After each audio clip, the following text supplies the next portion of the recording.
Então, Mateus capítulo 18, a partir do versículo 6, vou pedir para que você mantenha a sua Bíblia aberta nesse texto. Eu queria que você olhasse aqui para mim em primeiro lugar, e quero convidar você a fazer uma reflexão.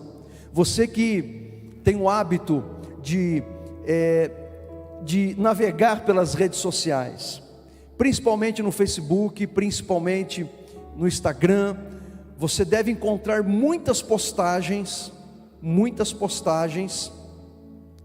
de mensagens que pregam o individualismo, de mensagens que incentivam uma vida egoísta, de mensagens que supostamente estão ajudando você a construir um amor próprio, uma autoestima.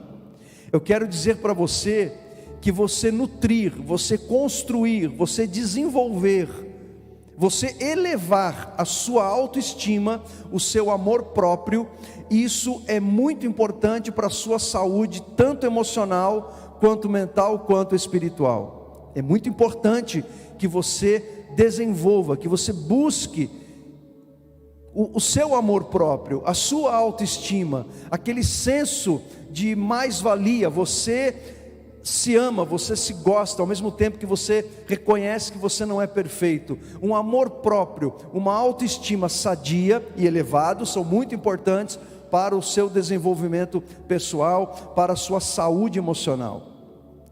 Mas o que eu quero dizer com isso? Que muitas pessoas tomam o tema, não é, da autoestima, do amor próprio, para pregar um individualismo, para pregar uma vida egoísta, destituída da responsabilidade que você tem para com o outro. Você já deve ter visto e lido muitas mensagens assim: olha, só se preocupe com você mesmo, não confie em ninguém, ame somente a você.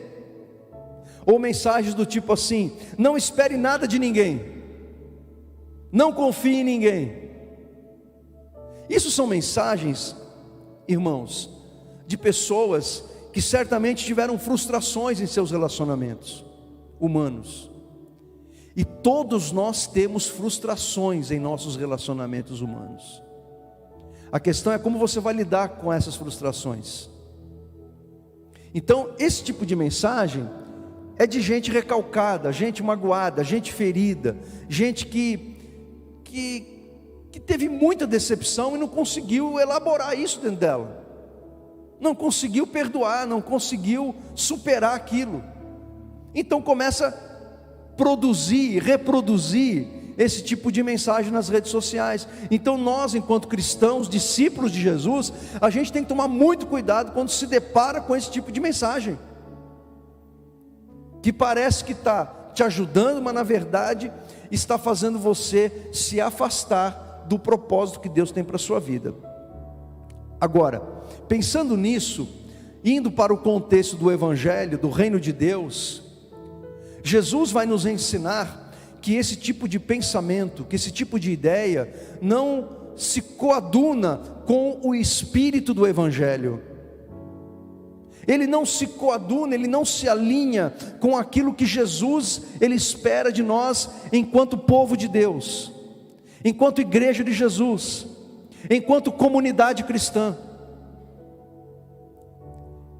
E aí, os desagrejados, aqueles irmãos que por algum motivo, também de frustração, também por estarem chateados por alguma coisa que viram na igreja e não gostaram, então saíram por aí, deixaram a comunidade cristã e dizem: não, agora eu sirvo a Deus na minha casa, eu sirvo a Deus, sirvo a Jesus, adoro a Deus em minha casa, eu não preciso da igreja, eu não preciso da instituição, eu não preciso de uma liderança pastoral, eu não preciso estar junto com outros cristãos.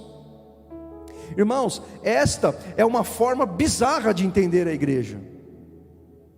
Isso é uma forma distorcida de entender a igreja. Porque quando você vai para o Novo Testamento, e o Novo Testamento é o nosso compêndio doutrinário, é a nossa maior regra de fé e prática, para a nossa vida individual e para a nossa vida como igreja. Não tem esse negócio de viver isolado e viver um cristianismo dentro de casa. Isso não tem nada a ver com a igreja que Jesus sonhou, que Jesus fundou, que Jesus estabeleceu na terra. Porque igreja é você ter relacionamento com outros irmãos. Por mais que muitas vezes esses relacionamentos sejam difíceis. E é por isso que o Novo Testamento foi escrito. As cartas dos apóstolos, muitas delas foram escritas para resolver problema de relacionamento. Isso faz parte da vida cristã. E é por meio dessas decepções muitas vezes, e desses atritos, que Deus aperfeiçoa o nosso caráter cristão, quando fazemos o que Ele quer. Então, quando você vai para o Novo Testamento, você vê uma igreja que tem uma liderança pastoral, uma igreja que está junta, que adora junta, que evangeliza junta, que trabalha junta, uma igreja que está junto, um na casa do outro, comungando, falando das coisas do Senhor, compartilhando, um ajudando o outro, um aconselhando o outro, ceando junto. E como que a pessoa faz isso isoladamente, fora do corpo? É o que Paulo fala em 1 Coríntios 12, quando ele usa a metáfora do corpo para explicar o funcionamento espiritual da igreja. Então eu estou falando tudo isso para dizer o seguinte, irmãos, resumidamente, que Deus colocou sobre mim e você uma responsabilidade sobre o outro, e uma responsabilidade que nós temos uns pelos outros. Então veja o que Jesus fala assim, no versículo 6 do capítulo 18 do Evangelho de Mateus: e se alguém fizer tropeçar um desses pequeninos que creem em mim, seria melhor para esse que uma grande pedra de moinho fosse pendurada ao seu pescoço e fosse afogado na profundeza do mar. Essas palavras de Jesus, elas nos são muito fortes, não são, gente? Vindas de Jesus. Essas palavras vindas do Senhor, elas nos parecem ser muito severas, muito fortes, muito pesadas, não é mesmo? Então, quando eu vejo essas palavras na boca de Jesus, palavras tão severas, tão duras, isso não me faz focar na dureza das palavras, mas no amor de Jesus por nós, no amor de Jesus por aqueles que são dele, neste tão grande amor que fez com que ele entregasse a própria vida por nós. Aqui os estudiosos, os intérpretes, os teólogos que estudam a Bíblia, vão dizer que esses pequeninos podem ser as crianças, literalmente falando, porque você vai ver que anteriormente, nos versículos anteriores, os discípulos estavam ali discutindo, né, para ver qual deles era o mais importante dentre eles. E aí Jesus pegou um menino, colocou no colo dele e disse, olha, no meio de todos, e disse: quem não se tornar como uma criança, não poderá entrar no reino de Deus. E aquele que quiser ser o maior entre vocês, seja aquele que serve os outros. E aí Jesus ele emenda e fala dos pequeninos. E Jesus diz: aquele que fizer desviar, cair, se afastar de mim um desses pequeninos, melhor que fosse colocado uma pedra de moinho amarrada no pescoço e fosse lançado no mar. E essa pedra de moinho não era um moinho que podia ser virado com um homem sozinho empurrando, era um moinho de jumento. Esse moinho que Jesus está falando aqui era uma pedra pesadíssima, que só um animal podia girar aquele negócio. Então são palavras duras. E os intérpretes vão dizer que pode ser que Jesus esteja literalmente se referindo às crianças, pode ser também que Jesus esteja se referindo aos novos convertidos, porque os novos convertidos são como crianças espiritualmente falando, porque não tem ainda maturidade cristã. E pode ser que Jesus esteja se referindo a nós, aos cristãos, aos crentes de modo geral. Somos vistos como filhos de Deus, os pequeninos do Senhor. Não importa tanto aqui qual a interpretação que vamos dar, mas o que importa é que Jesus está falando das pessoas pelas quais Ele morreu, das pessoas pelas quais Ele entregou a sua vida, das pessoas pelas quais Ele deixou a glória do Pai e se humilhou, e se fez homem como nós, sem pecado, as pessoas pelas quais Ele sofreu a dor e o flagelo da terrível cruz, as pessoas pelas quais Ele deu a sua própria vida, as pessoas pelas quais Ele venceu a morte, Ele ressuscitou, as pessoas pelas quais Ele adentrou nos céus, glorioso, e assentou-se à direita de Deus o nosso Pai, as pessoas pelas quais Jesus 24 horas por dia intercede por elas, por mim e por você. O que eu quero dizer com isso é que esses pequeninos podem ser eu e você, esses pequeninos podem ser as pessoas que estão assentadas aí à sua volta, nesse culto. Jesus está dizendo com essas palavras, que Ele ama profundamente, com um amor profundo, um amor capaz de dar a própria vida.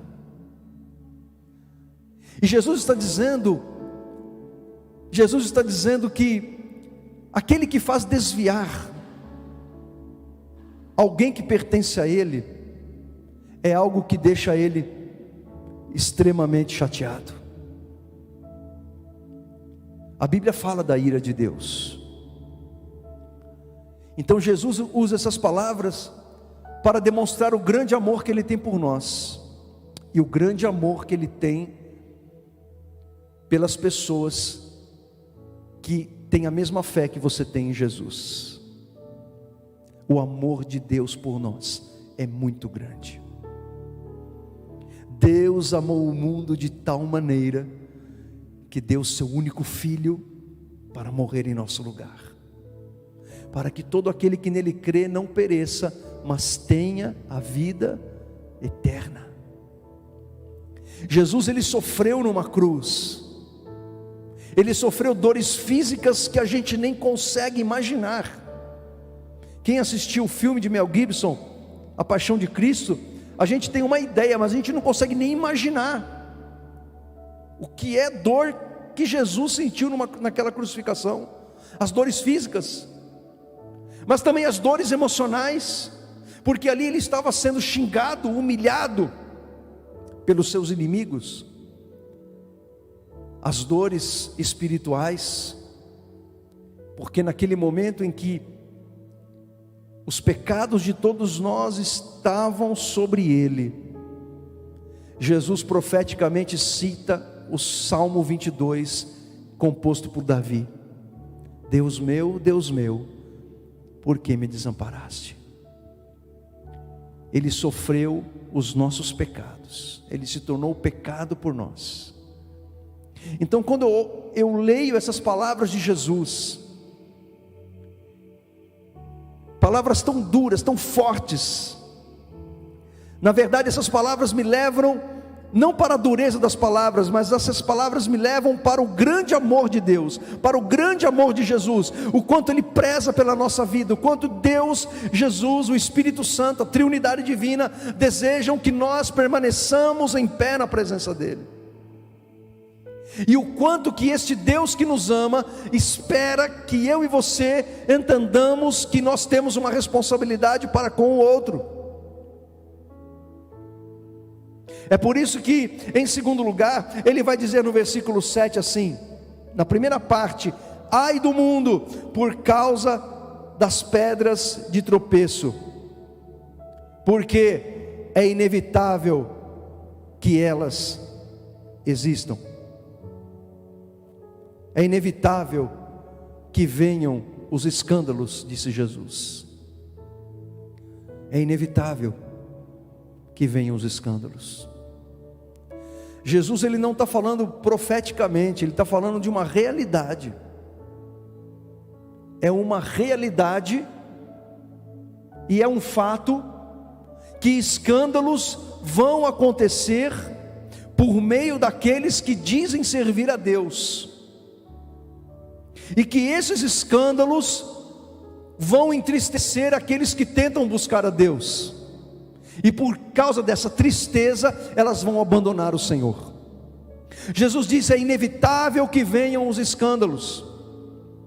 Jesus está sendo super, hiper realista e mostrando como é que funciona o coração humano. Quando alguns crentes, alguns cristãos que tentam servir a Deus, como eles não conseguem lidar com os escândalos, então eles se escandalizam, então eles se desviam do caminho da verdade, do caminho da vida. É uma realidade. E como que você tem lidado com essa realidade? O primeiro escândalo na igreja aconteceu no grupo apostólico. O primeiro escândalo aconteceu com Judas, que foi escolhido por Jesus, se tornou o tesoureiro do grupo apostólico, e o apóstolo João nos revela que ele roubava o que entrava na bolsa. Lucas capítulo 8 diz que Jesus ele recebia ofertas, e quem recebia esse dinheiro era o Judas, e ele era ladrão, ele roubava o que entrava, e depois ele traiu o Senhor. Um escândalo, ladrão, traidor, um apóstolo de Jesus.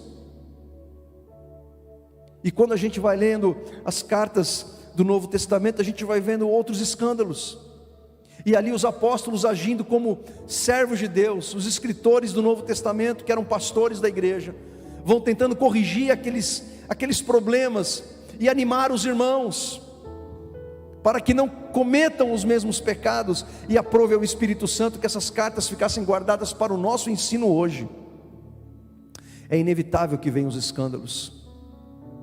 Recentemente nós tivemos, no meio político, políticos que foram eleitos pelos cristãos, gente que se dizia cristã, pastores, um foi pego em corrupção, a outra em assassinato. Aqui na nossa região, um também foi preso por corrupção. E como que a gente lidar com tudo isso? Como que você lidar com tudo isso? Você pensa em abandonar Jesus por causa disso? O que nós temos que entender, irmãos, que aqueles que professam a fé em Jesus e são os causadores de escândalo, se desviam, pecam, o que você tem que entender é que Jesus, o Evangelho, não tem nada a ver com isso. O teu Jesus, ele continua sendo Jesus. O Evangelho continua sendo Evangelho. Então que você seja alguém maduro, que você busque amadurecimento espiritual. Jesus ele disse aqui mesmo nesse capítulo que nós temos que ser como crianças no coração. No coração temos que ser como crianças, no sentido de que a gente tem que ter um coração livre, um coração perdoador, um coração simples, porque criança é assim. Criança está lá no parquinho brincando, de repente uma bate na outra e briga, uma arranha a outra, arranca sangue, passa 5 minutos, eles estão lá brincando de novo. As mães que ficam bravas nunca mais se bicam, né? Mas passou 5 minutos, as crianças estão lá brincando novamente. Mas a gente não pode ser criança no entendimento, e isso a Bíblia também fala. Isso não é um paradoxo do Novo Testamento, não é uma contradição, é apenas a perspectiva de como devemos ser. Devemos ser como crianças numa perspectiva, em outra perspectiva temos que ser adultos espiritualmente falando. Nós temos que crescer. Em outra perspectiva da maturidade cristã, nós não podemos ser como crianças. Paulo fala isso em 1 Coríntios capítulo 3, o autor aos Hebreus fala isso também em Hebreus capítulo 5. Temos que crescer, temos que amadurecer. Então, quando você cresce, você amadurece em Jesus, você vê um escândalo, aquilo te entristece, porque está tocando na igreja de Jesus. Você se entristece porque você sabe que haverá pessoas que vão se desviar dos caminhos do Senhor.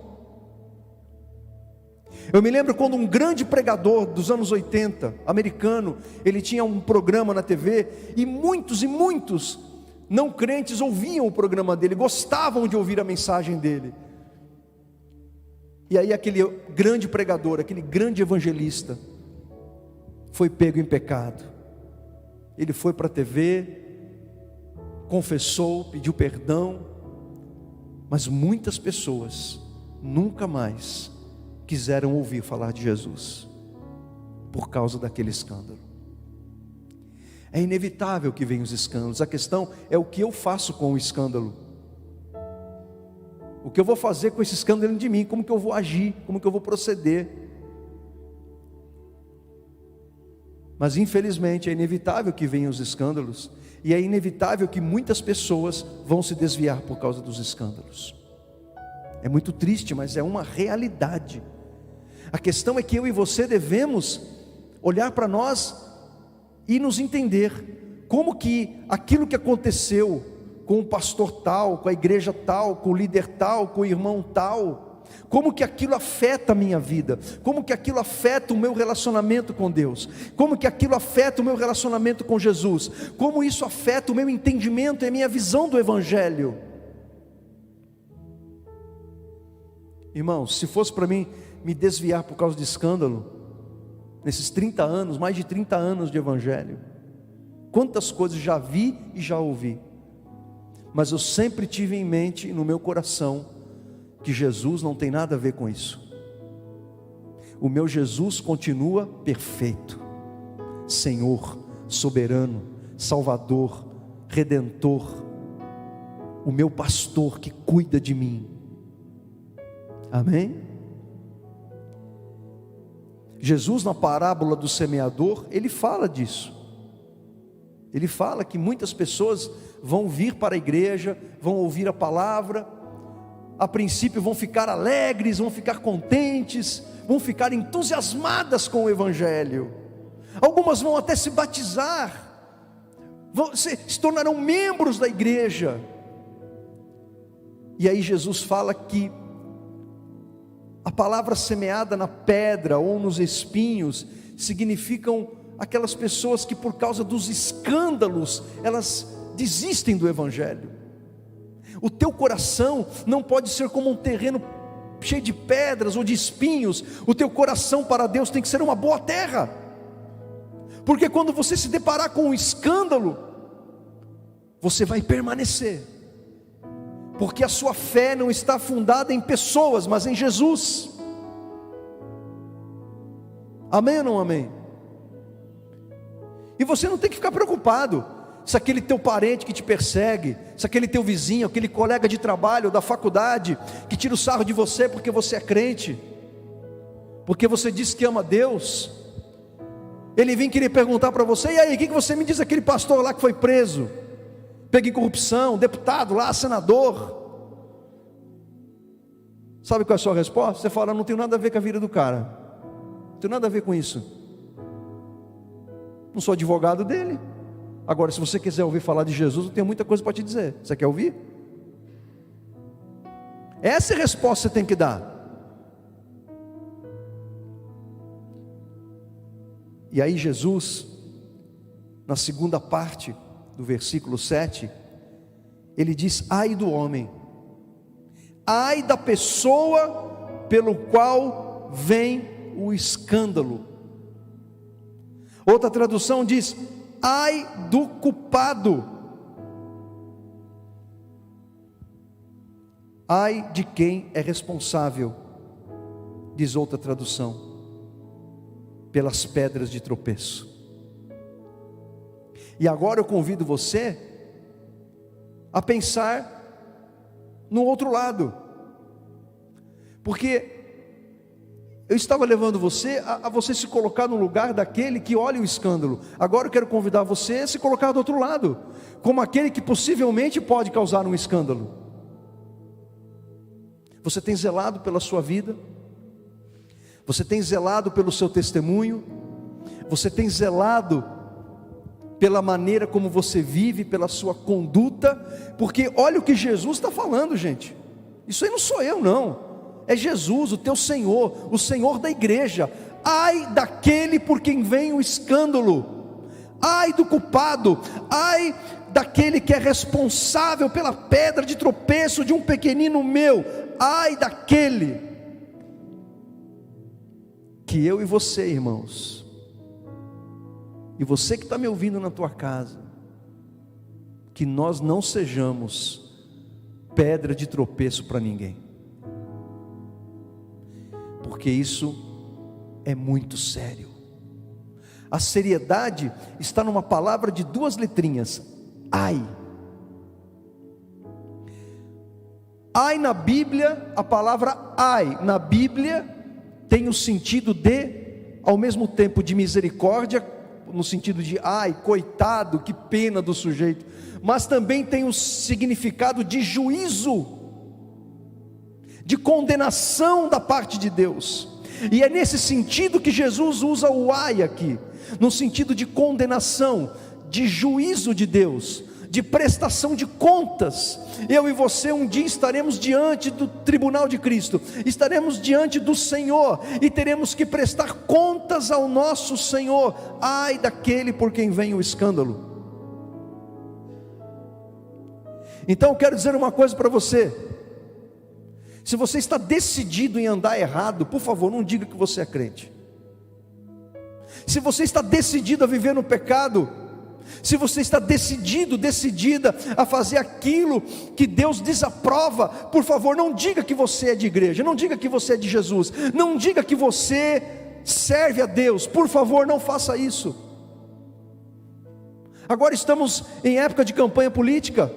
Se você que está me ouvindo aí pela internet, você é candidato a qualquer coisa, e você está querendo entrar na política usando a igreja para roubar as pessoas, por favor, não diga que você é de igreja, não diga que você é de Jesus, porque a corrupção, irmãos, uma hora ela vai aparecer. A mentira, o engano, o engodo, o pecado vai aparecer. E você não vai cair sozinho, você vai levar um monte com você. Então isso é uma coisa muito séria, irmãos. E isso é uma coisa muito séria. A gente tem que ter responsabilidade pela maneira como vivemos. O que Jesus está dizendo é: por mais que a gente não aceite, por mais que a gente não queira isso, por mais que a gente esteja absorvendo essa mensagem individualista, egoísta do mundo que não conhece a Deus, é um fato e uma verdade que cada cristão exerce uma influência sobre o outro. E quanto maior a tua responsabilidade, quanto maior a tua visibilidade no reino de Deus, maior é a tua responsabilidade. E não me venha com essa: mas eu não exerço cargo nenhum na igreja, eu só vou lá, assisto o culto e vou embora. Mas se você leva o nome de Jesus com você, eu quero te dizer que tem muita gente olhando para você, os teus vizinhos, a tua família, os teus colegas de trabalho. Então quando você pisa na bola, feio, eu não estou pregando aqui perfeição, irmãos, porque isso não existe. Todos nós erramos. O apóstolo João diz: aquele que não tem pecado, aquele que diz que não tem pecado, engana-se a si mesmo. Eu não estou pregando aqui uma vida perfeita, não é isso, porque ninguém é perfeito.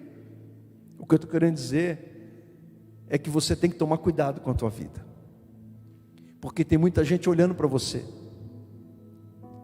e num desvio, num pecado, você pode estar sendo uma pedra de tropeço para alguém. Então, tome muito cuidado na hora de discutir lá na tua casa, e toda a família discute, todo casal discute. Muito cuidado com as palavras que você usa. Você já ouviu aquele... Eu vou falar um ditado que você nunca ouviu na sua vida, vai ser a primeira vez que você ouviu: as paredes têm ouvidos. Já ouviu essa frase? Já ouviu? As paredes têm ouvidos. Então cuidado com as palavras que você usa, cuidado com o seu tom de voz, porque se você passa a semana inteira quebrando pau com o teu marido, um xingando o outro, jogando pedra, vaso no chão, os vizinhos estão lá ouvindo. Aí domingo de manhã você vem para a igreja, eles falam: os crentes lá com a Bíblia debaixo do braço. Passa a semana inteira quebrando pau, aí vai querer pousar de crente. É isso que o diabo fala. E aí estamos sendo o quê? Uma injeção anti-Deus na vida das pessoas. Quando você que é pai e mãe tem uma vida que contradiz o seu discurso, você está causando escândalo na vida dos seus filhos. Quando você fala uma coisa e vive outra, e posa de crente dentro de casa, você está afastando os seus filhos da presença de Deus, porque quando eles se tornarem adolescentes e mais jovens, eles vão ver que, eles vão entender erroneamente que esse negócio de evangelho é uma contradição, porque o maior referencial, que são os pais, estão vivendo uma vida contraditória. Ai do culpado, ai daquele que é uma pedra de tropeço. Sabe quando você é uma pedra de tropeço? Quando você vai para a rede social para falar mal da igreja. Você é uma pedra de tropeço quando lá no seu YouTube, lá no seu Facebook, lá no seu Instagram, lá no seu Twitter, você reproduz um material que não foi nem você que produziu, mas é alguma coisa falando mal da igreja em geral, pode ser da sua ou da igreja em geral, não, tanto faz. Quando você faz isso, você está sendo uma pedra de tropeço. Uma pedra de tropeço, porque você está impedindo que os seus amigos que não são crentes, que te seguem naquela rede, tenham vontade de conhecer a igreja do Senhor. Na verdade é uma burrice, desculpa a palavra, mas é uma burrice. Isso é falta de sabedoria, irmãos. É uma falta de sabedoria em muitos aspectos, e um deles porque a igreja de Jesus não é aquilo que você está reproduzindo. Aquilo pode ser uma verdade que está acontecendo num lugar, numa igreja, em algum lugar lá, mas não é a verdade da igreja como um todo. A igreja que Jesus comprou com seu sangue e remiu, e vai levar para o céu no arrebatamento dela. Você está entendendo? Você se torna uma pedra de tropeço quando você vai para a rede social falar mal de alguém, jogar uma indireta para alguém. Você está sendo uma pedra de tropeço. Falar mal da igreja na rede social é como você falar mal da sua própria família.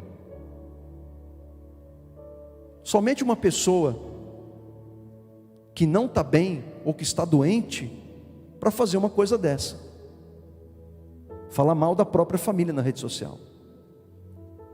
Isso não é normal, não é esperado de alguém saudável. E aí você se torna uma pedra de tropeço quando você dá um mau testemunho, quando você vive de acordo com os princípios, valores e práticas deste mundo que não conhece a Deus. Ai daquele por quem vem o escândalo.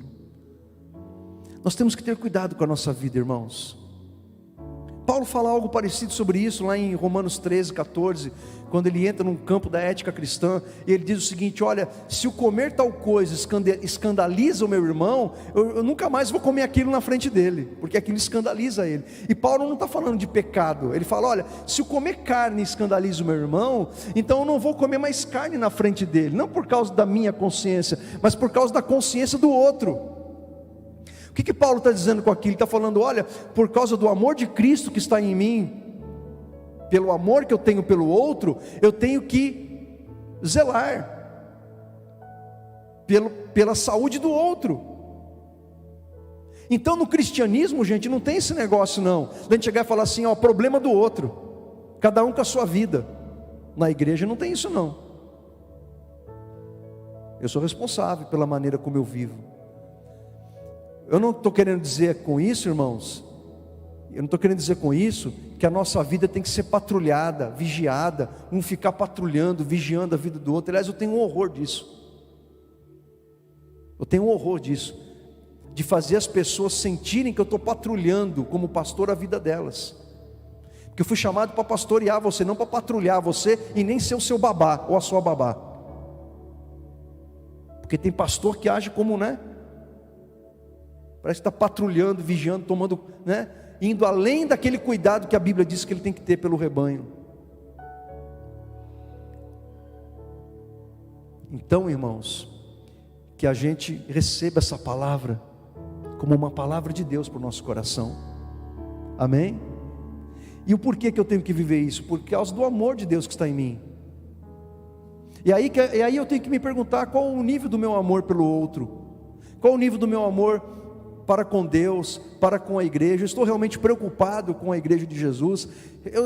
Eu tenho noção do que significa ser igreja, do que ser um discípulo de Jesus. Eu tenho noção disso.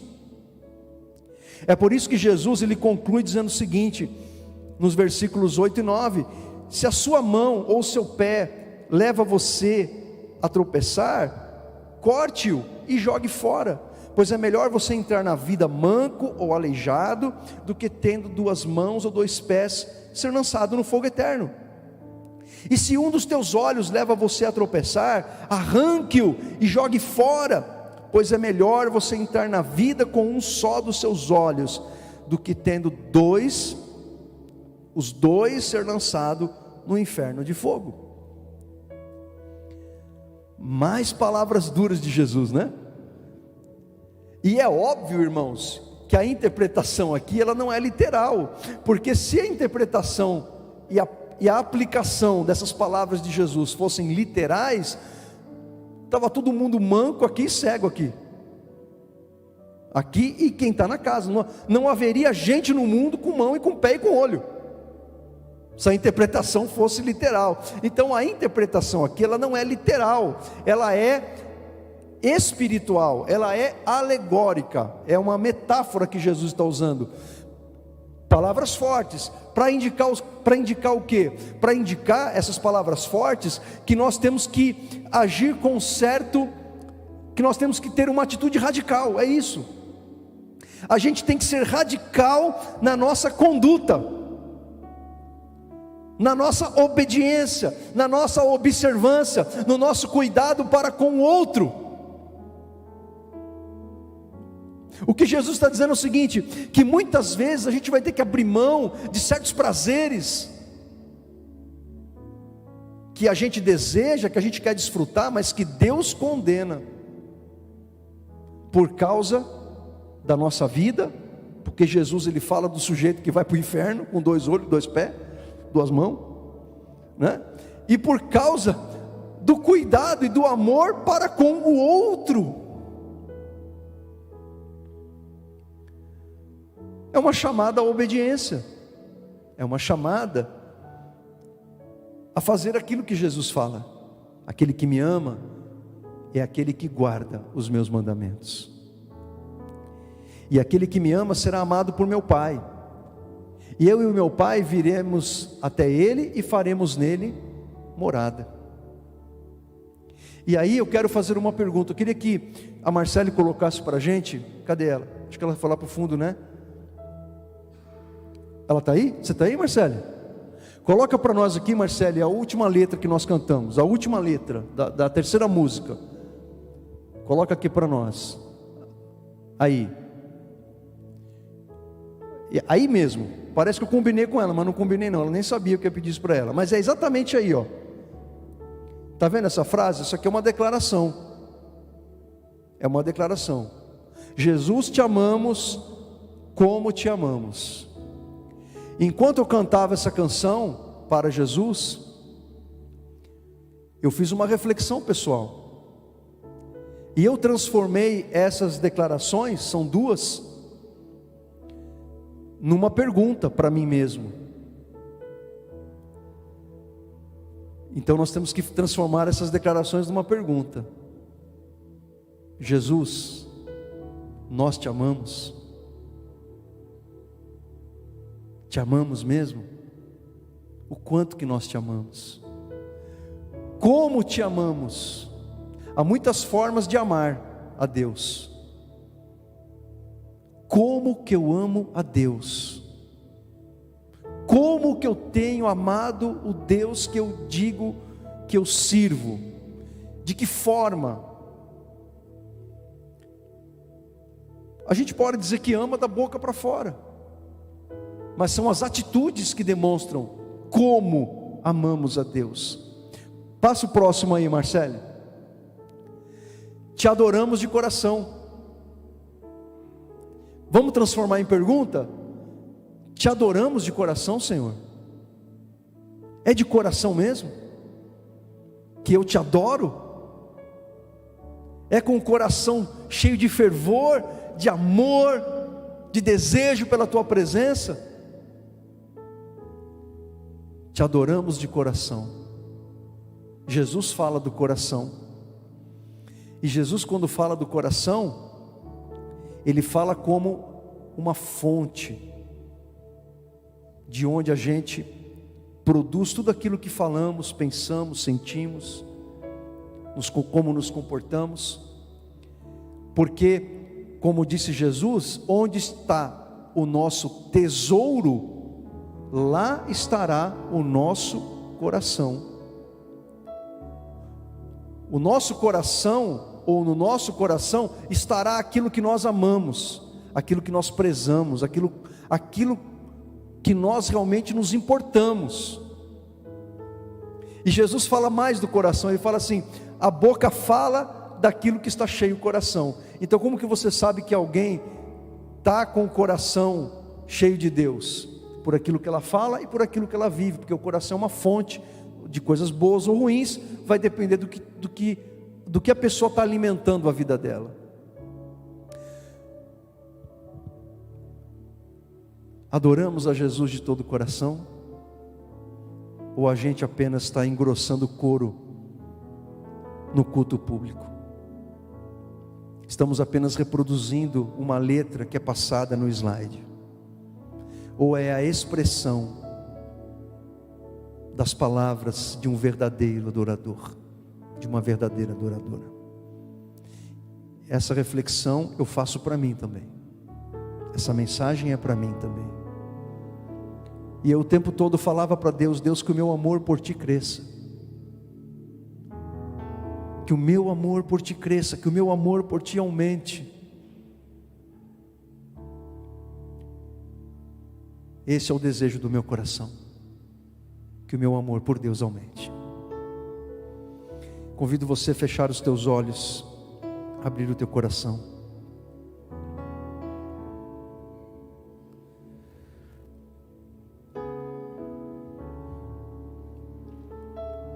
Vivemos dias difíceis, irmãos. Esta pandemia trouxe muitos desafios para nós, enquanto pessoas, para as nossas famílias e para nós como igreja do Senhor. Infelizmente, por conta do distanciamento social, muitas pessoas vão gostar da ideia de não voltarem mais à igreja. Muitas pessoas em todas as igrejas vão se acostumar com a ideia de, entre aspas, servir a Deus em casa. Muitas pessoas vão desanimar na fé. Muitas pessoas vão esfriar espiritualmente. Então é momento da gente se voltar para a palavra de Deus, para as palavras de Jesus, que nos chamam à vigilância, que nos chamam à adoração, à comunhão, ao relacionamento e à responsabilidade que nós temos para com o outro. O tema dessa mensagem é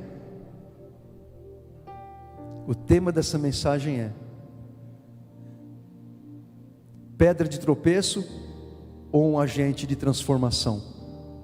Quem você quer ser? Pedra de tropeço ou um agente de transformação? Eu quero terminar dizendo que você é a Bíblia dos seus relacionamentos que não conhecem a Deus. Sabe aquele parente, aquele vizinho, as pessoas que seguem você na sua rede social, que não conhecem a Jesus? Você é a Bíblia deles, porque eles não lêem Bíblia. Eles não leem Bíblia. Você nem crente lê Bíblia, irmãos, quanto mais incrédulo. Nem os crentes estão lendo Bíblia. Para a nossa tragédia. Então você é a Bíblia deles. Então, se você fala de Deus, se você fala que vem à igreja, se você fala que é de Jesus, O que as pessoas vão saber de Deus, elas vão buscar em você. Então você se torna a Bíblia delas. Olha a responsabilidade que nós temos, irmãos, de influenciar para o bem ou de influenciar para o mal as pessoas que estão à nossa volta. Por isso que Jesus, ele disse que nós somos o sal da terra e a luz do mundo. Você tem sido sal? Você tem temperado? Quando as pessoas entram na sua rede social, quando as pessoas estão perto de você, elas sentem um tempero gostoso? O tempero de Jesus? Ou elas sentem que tem alguma coisa cheirando mal, alguma coisa estragada ali? Você é luz, não a fonte da luz, porque a fonte da luz é Jesus. Você só reflete a luz de Jesus que está em você. Então a sua rede social, a sua vizinhança, a sua escola, onde você está, você tem que ser como um farol. Você tem que ser como um candeeiro. Você tem que ser luz, você tem que iluminar. Você tem que lançar luz e mostrar para as pessoas que a vida com Jesus pode ser maravilhosa, e é maravilhosa. Você foi chamado para ser luz, ser sal, e não pedra de tropeço. Pedra de tropeço, ou agente de transformação, ou luz, ou sal. Quem você quer ser? Feche os teus olhos, abre o teu coração.